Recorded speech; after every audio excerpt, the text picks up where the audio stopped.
لیاقت پور میں سیلاب کی ممکنہ صورتحال کے پیش نظر اسسٹنٹ کمشنر محمد ابراہیم میلادی کھر کی زیر نگرانی فلڈ ریلیف میٹنگ منعقد ہوئی۔ میٹنگ میں شہریوں کو درائے حدود سے محفوظ مقامات پر منتقل کرنے کے ٹھوس اقدامات پر غور کیا گیا۔ مزید جانتے ہیں نوید بلوچ کی اس رپورٹ میں۔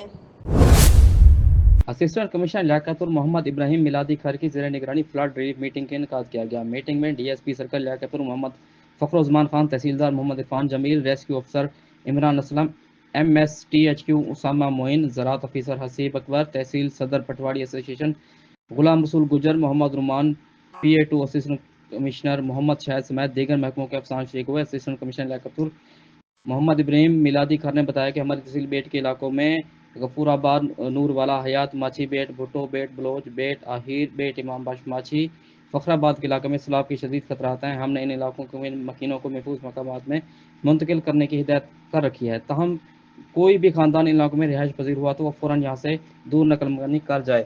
ہم ان کے علاقوں سے آنے والوں کی مکمل نگہداشت کر رہے ہیں۔ حکومتی ہدایت کے مطابق ان کی امداد بھی کر رہے ہیں۔ کیمرہ مین ساتھی کے ساتھ نوید بلوچ، مان نیوز، لیاقت پور۔